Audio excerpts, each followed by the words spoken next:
This is what I like to think of as the pre-construction. So I'm going to make the sash and prepare the collar. The sash is extremely simple. We're putting together two bits of fabric at the center to make one really long strip, turning it with the right sides together and sewing down around the corner and down one side, and then where we've joined it in the center, I like to leave a 10 centimeter gap, 4 inches, and sew either side of that to it and then from it, and that's there so we can turn the whole thing through. I press the whole sash so it's nice and flat, and then I come back in to that little part there that you can see where we've left an opening, and then I sew that back. Very simple. I like to get this over and done and then move on to the collar. And then once we've done the collar, we're on to garment construction. So let's move on to the collar now.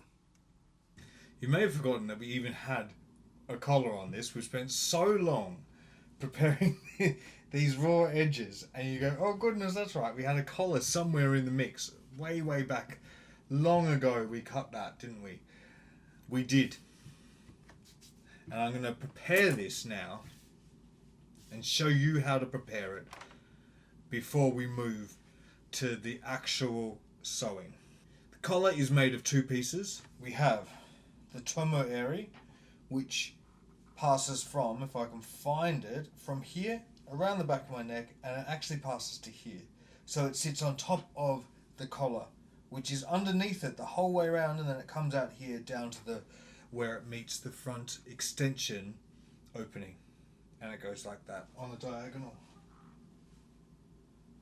There's the end of the collar there, and there's the front extension and the center front opening.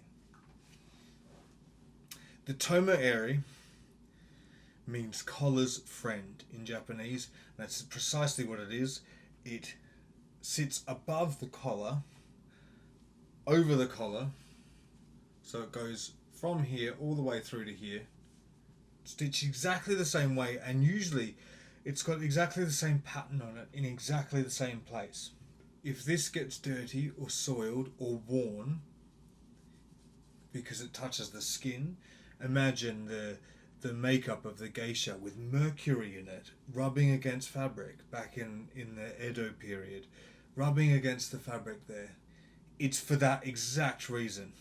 Once it's worn, you take it off, and you take off the whole collar, and you put the tomo area then underneath the collar and sew them back around the garment, and it gives the collar a second life, but it also is there, you keep it underneath because it gives the collar some robustness around the back neck here.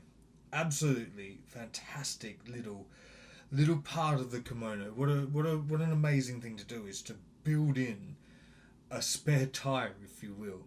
Underneath here sits the collar, and then if you need to, you can change them out. Absolutely fantastic. This is why they were made to last 100 years and 3 generations. So I'm going to show you how we attach that.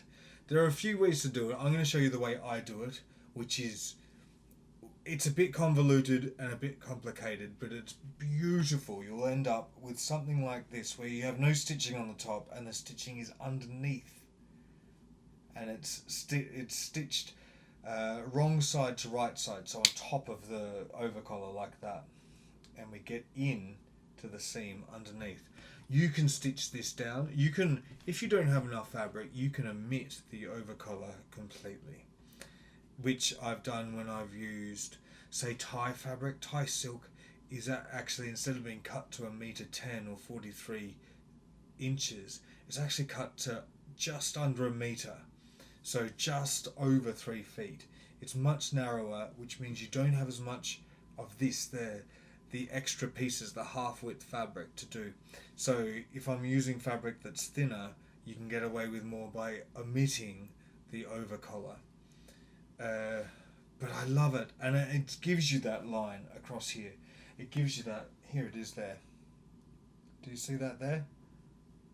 And it's attached with this, I attach it with an overlap.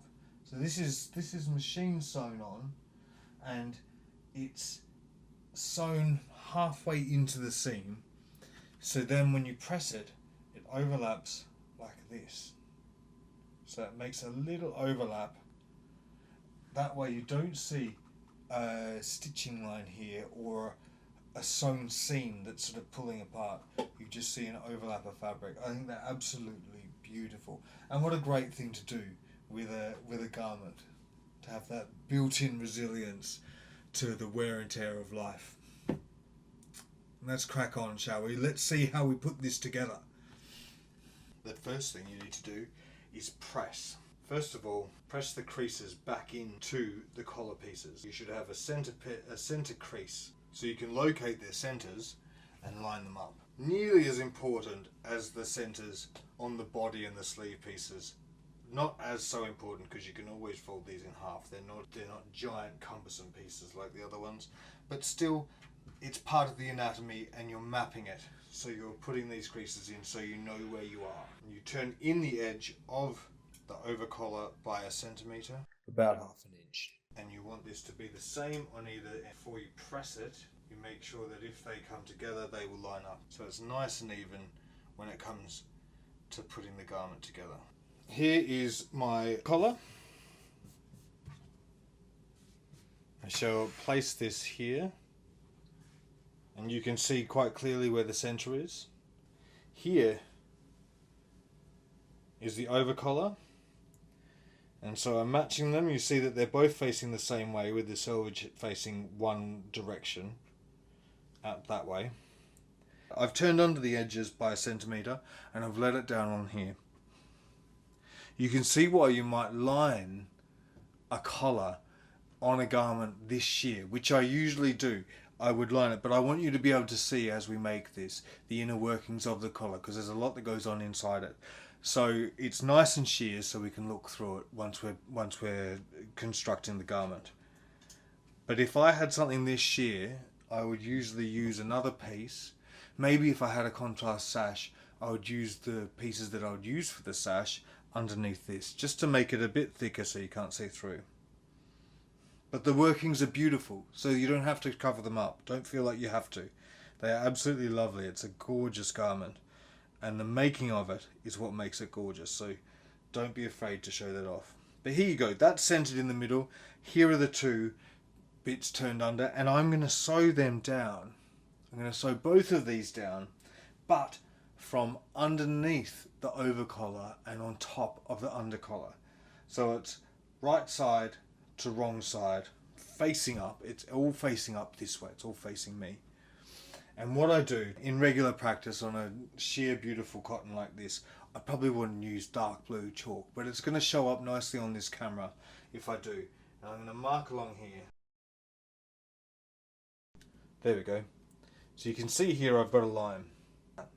And what I've done is I've just done the outside of where this edge is going to meet. And I'll do it on the other end as well. Do you see that?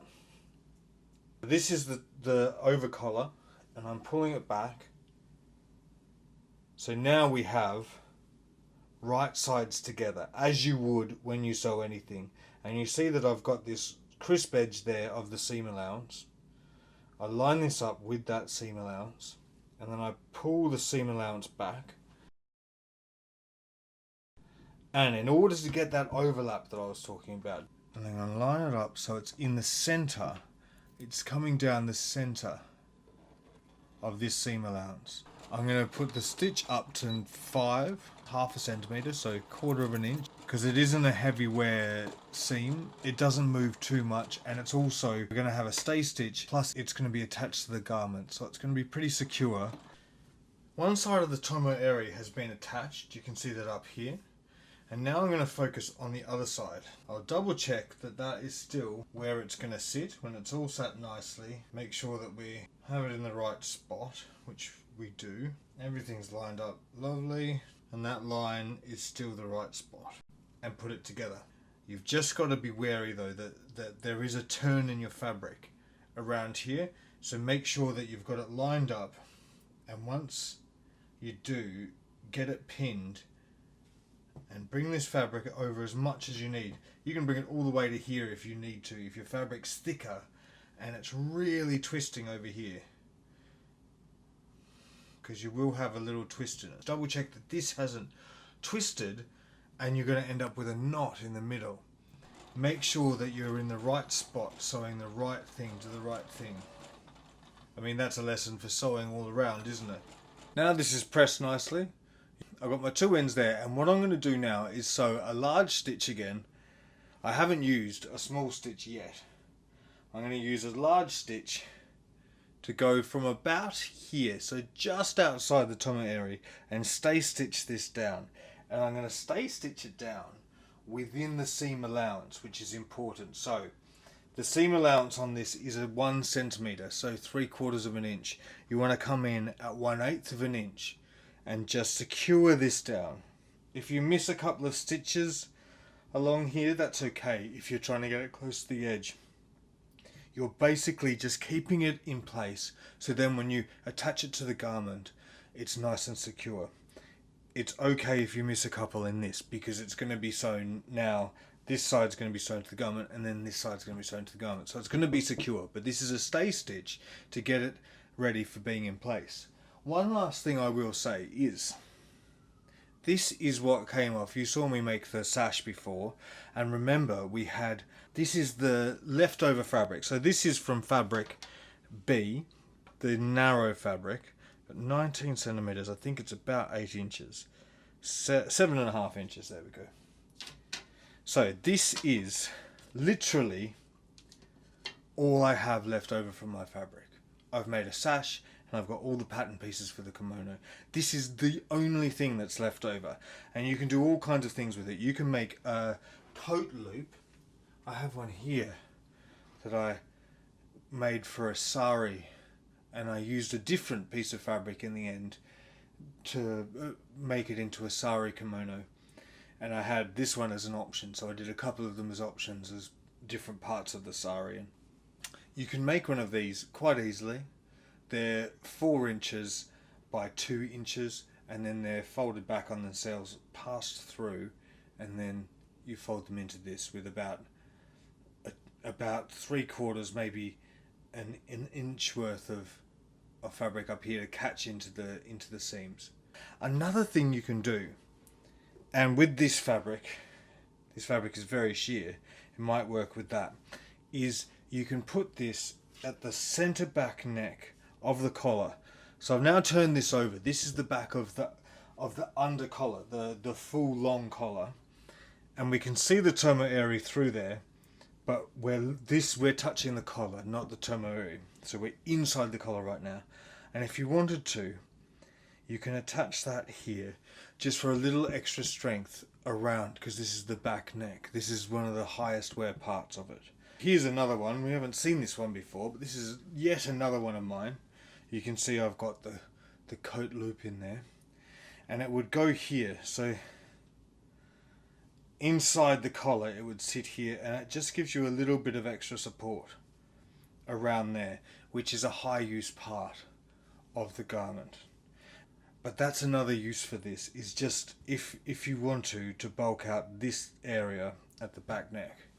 I'll put it in so we can see how it goes. So what I'm going to do is I'm going to pin this in place. If you've got fabric A, if you have the wider fabric, you will have some fabric to do this with if you wish. But it doesn't, you don't have to do it.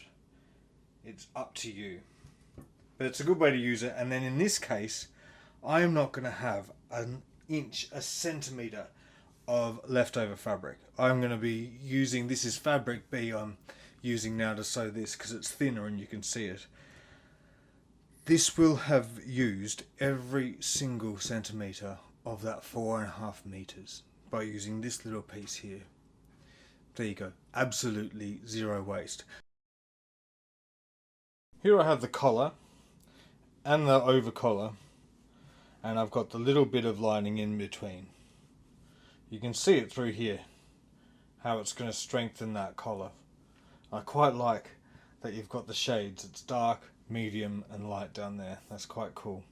There's going to be a lot of showing how it works with this yukata, and I'm quite excited about that. The next thing we need to do in our collar prep is, with the right side facing towards you, fold the collar at its ends, and we're going to sew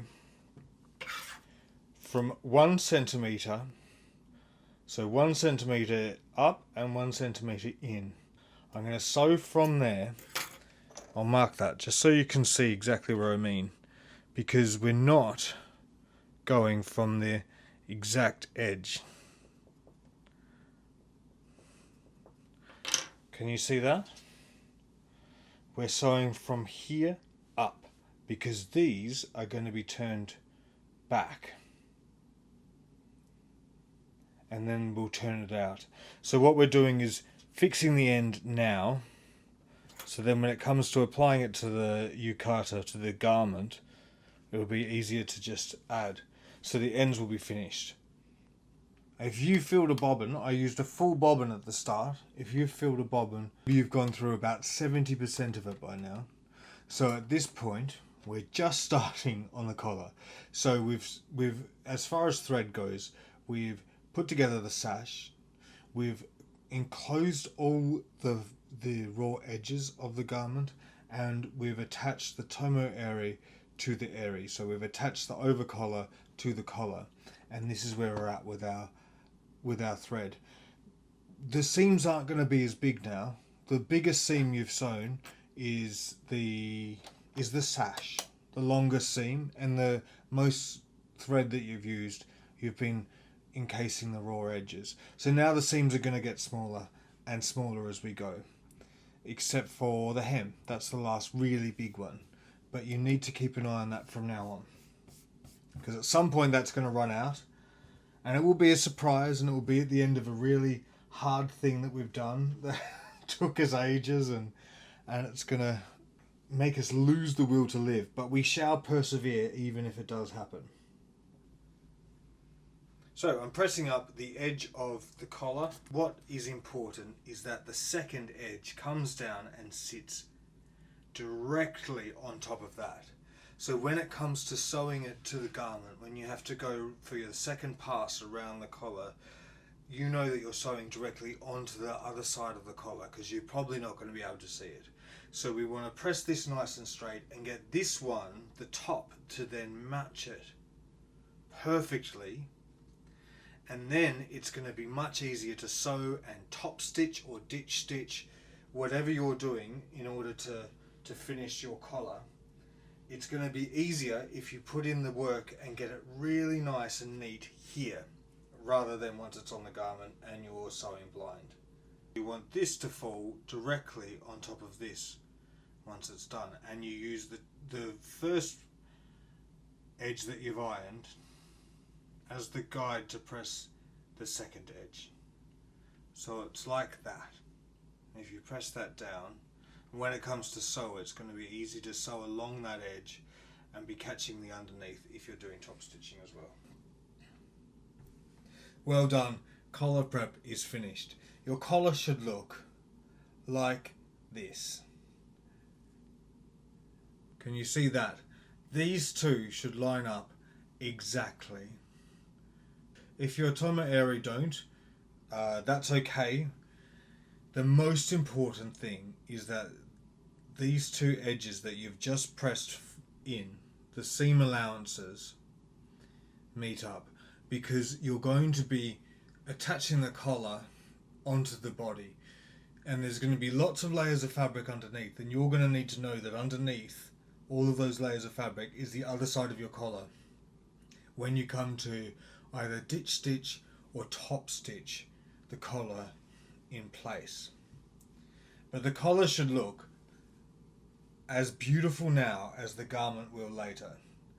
It should be as neat as a pin by now. And this is all about the preparation that we do before we sew. So you've got a beautiful sash made, you've got all your pattern pieces have the raw edges enclosed, and now your collar is ready to be attached, and they all look pristine and gorgeous. Lovely straight edges, and everything's pressed beautifully and pressed again beautifully. So I'm going to put this to the side, and I'm going to now start the garment construction, and watch how quickly this gets whipped up.